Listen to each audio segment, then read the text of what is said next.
RS परीक्षा जिन्होंने उत्तीर्ण की है, ब्लाइंड मैन दृष्टिहीन भेरूलाल जी मेघवाल, जो वर्तमान में अभी पंचायत समिति श्रीनगर में कनिष्ठ लिपिक के पद पर कार्यरत है। आज हम उनकी छुई अनछुई बातों को जानेंगे। आप बताइए, आप ब्लाइंड कैसे हुए थे, पहले इस बारे में बताइए आप। मैं ब्लाइंड पहले नॉर्मल पर्सन ही था मैं।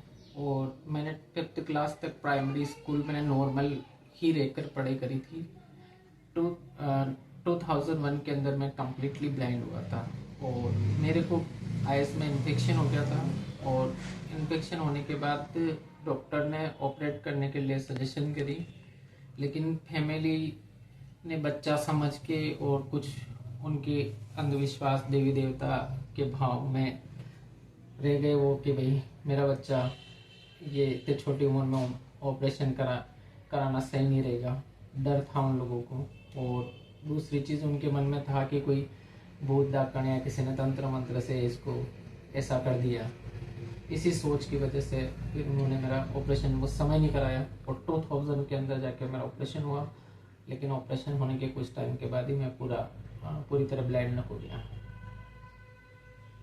भेरूलाल जी, आप बताइए, आप शुरू से ही मेधावी छात्र रहे हैं, एक तरह से आपकी एक नहीं 4 जॉब आई है, गवर्नमेंट जॉब। क्या लगा आपको कि आपने बैंक की जॉब भी छोड़ दी, रेलवे की जॉब भी छोड़ दी और आप पंचायत राज में हैं? इसका कोई कारण बता सकते हैं आप? देखिए, इसमें मेरा तो ज़्यादा तो मेरी तो प्रयास ही था, लेकिन मैं आज भी पेरेंट्स के अकॉर्डिंग ही चलता हूँ। तो मेरे पेरेंट्स नहीं चाहते थे कि दूर कहीं सर्विस करूं या कोई ऐसी रिस्क की सर्विस करूं कि जिससे कि मेरी लाइफ और डिफिकल्ट बन जाए। बस इसी वजह से मैंने उन सर्विस जॉब्स को छोड़ना उचित समझा, क्योंकि पेरेंट्स मना कर दे तो फिर काम करना अच्छा नहीं मानता हूँ मैं। ब्रेल लिपि के बारे में आप कुछ बताएंगे जिससे आपको अध्ययन ज्ञान मिला है उसके बारे में? ब्रेल लिपि तो देखो, हम ब्लाइंडों के जीवन की वो रेखा है जो मतलब दृष्टि भरने वाली वो चीज़ है। ब्रेल ही है जो हम जैसे लोगों को आज इस लायक बनाया, मेरे जैसे हजारों लोगों को खड़ा किया। और ब्रेल के मार्फत ही मैंने वापस से जब ब्लाइंड होने के बाद प्राइमरी से लेकर ग्रेजुएशन एमए तक मैंने ब्रेल के मार्फत ही करा है। हालांकि आज डिजिटल का ज़माना है, ऑडियो और ई फाइल, ई टेक्स्ट वगैरह सब मिलता है, लेकिन ब्रेल से पढ़ के जितना याद होता है ना, उतना सुन सुन के याद नहीं होता है। और मैंने जो आरएस की पूरी तैयारी करी ब्रेल से ही करी। मैंने मेरे दोस्त के द्वारा जो नोट्स प्रोवाइड कराए थे स्प्रिंग बोर्ड के, और स्प्रिंग बोर्ड के जो नोट्स थे उनको सबको ई फाइल में कन्वर्ट करके फिर मैंने ब्रेल में उनको प्रिंट करवाया। और ब्रेल के मार्फत ही मैंने उन नोट्स को पढ़ के मैंने टॉपिक वाइज अपनी स्टडी करी है। आरएस परीक्षा आपने उत्तीर्ण की, इसके बारे में आप किसे प्रेरणा देना चाहते हो? इसके लिए कौन कौन आपका साथ दिया है इसके लिए, इसके बारे में बताएंगे कुछ आप? बिना परिवार से कोई संभव नहीं होती, कोई चीज़ संभव नहीं होती है। जब परिवार का साथ मिलता है तभी आप कुछ कर सकते हो। और सबसे पहले मेरी पत्नी कोमल मेघवाल और एक मेरे दोस्त थे मुकेश जी मीना, इन दोनों ने बहुत बड़ा सहयोग किया मेरा, और उस वजह से ही मैं कर पाया हूँ। जीवन में संघर्ष की बातें बताना चाहोगे कुछ? आपके जीवन में कोई कठिनाई है, दुख पहाड़ टूटे हुए? जीवन में कठिनाई तो मेरी जब ब्लाइंड हुआ तब से ही कठिनाई शुरू हो गई। जब मैं बचपन में ब्लाइंड होने के बाद गांव में इधर उधर कहीं घूमने जाता था या घर से बाहर भी निकलता था, हमारे घर में उस ज़माने में शौचालय भी नहीं हुआ करता था, बाहर जाना पड़ता था। तो 2001-2 के अंदर मेरे साथ इतना मतलब बुरा बिहेव होता था कि जो गांव के बड़े हैं या छोटे बच्चे क्या, मेरी उम्र के लड़के क्या, जब मैं घर से बाहर निकलता था तो कोई रास्ते में बैठ जाता था मेरे को देख के, आड़ा जा रहा होता तो ताकि मैं उनसे टकरा के नीचे गिर जाऊँ। जब मैं उनसे टकराता था तो उनको बड़ा मजा आता था, हाँ ये वास्तव में अंधा है।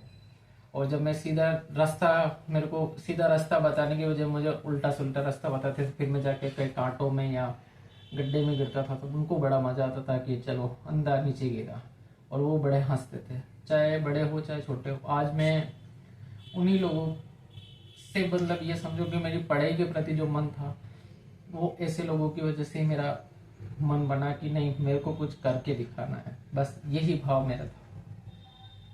आरएस परीक्षा जब थी तब आपने किस तरह की तैयारी की, कितने घंटे आपने पढ़ाई की, क्या कुछ कारण बताना चाहोगे? देखिए, पढ़ाई का पूछिए तो पढ़ाई के लिए पूरा मतलब मैं डेली के डेली टॉपिक बनाता था कि आज मुझे ये टॉपिक इस सब्जेक्ट में क्लियर करना है। बस यही चीज़ मेरा दिमाग में रहती थी। 10 टॉपिक दिन के डेली सेलेक्ट कर लिए, उन टॉपिक को क्लियर करने के लिए, चाहे मुझे इंटरनेट से हो, चाहे ब्रेल से हो, चाहे ऑडियो से हो, मैं उन टॉपिक्स को क्लियर करने की कोशिश करता था। मेरा ये फिक्स नहीं था कि उसमें 15 घंटे लग जाए तो लग जाए, 16 घंटे लग जाए, लेकिन वो टॉपिक मेरे पूरे कवर होने चाहिए और वो मेरे को पूरे दिमाग में मेमोराइज हो जाने चाहिए। बस यही मेरा टारगेट है। आरएस बनने का मोटिव आपको कैसे मिला? कोई कारण होगा इसका जो भी आपने सोचा है कि मैं आगे आरएस बनना, अधिकारी बनना?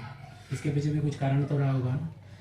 आरएस बनने का मोटिव सबसे बड़ा कारण तो यही है कि मैं अपनी इस सर्विस 2013 से लेकर 2018-19 तक मेरा कोई इंटरेस्ट नहीं था अन्य किसी सर्विस में जाऊं, क्योंकि 2-3 बार जब मैंने सर्विस आई तो फैमिली ने मुझे इग्नोर कर दिया कि नहीं तू कहीं नहीं जाएगा।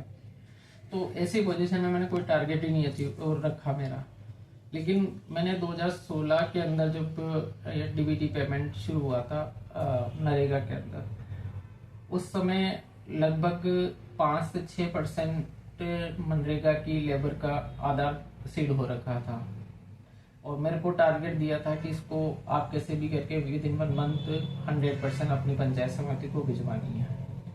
तो मैंने मेरे स्टाफ के सहयोग से दिन रात मॉनिटरिंग करके उस टारगेट को लगभग 95-96% हमने अचीव किया विद इन 15 डेज के अंदर।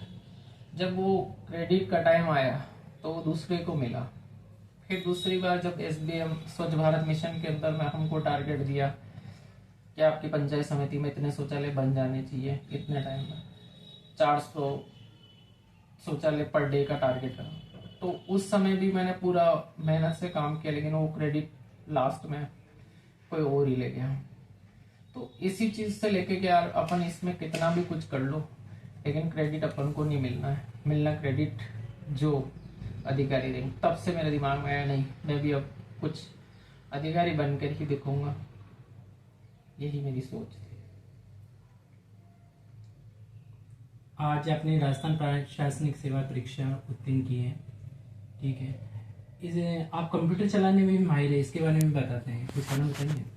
कंप्यूटर देखिए, कंप्यूटर आज जो टेक्नोलॉजी हमारे लिए बहुत मतलब वरदान है। हम अधिकतरों के लिए तो वरदान भी है, अभिशाप भी है, लेकिन हम जैसे ब्लाइंड्स के लिए टेक्नोलॉजी ने बहुत कुछ दिया है हमको। आज स्क्रीन रीडर के मार्फत मैं कंप्यूटर में वो काम कर सकता हूँ जो एक नॉर्मल पर्सन करता है, चाहे ई फाइलिंग हो, चाहे डिजिटल पेमेंट हो, IFMS से हो, चाहे पे मैनेजर से हो, सारा काम मैं अपने आप खुद ही ऑपरेट कर सकता हूँ किसी के बिना सहारे के। हिंदी टाइपिंग, इंग्लिश टाइपिंग दोनों ही मैं प्रॉपर कर लेता हूँ। पंचायत समिति में एक LDC का काम भी बहुत अधिक रहता है, किस तरह से आप काम मैनेज करते थे, मुझसे कुछ बताइए। देखिए, पहले तो थोड़ी डिफिकल्टी आती थी, लेकिन मेरा जो साथ में ऑपरेटर, क्योंकि मेरे जो भी अधिकारी रहे हैं उन्होंने मुझे बहुत ज़्यादा कोऑपरेट किया है।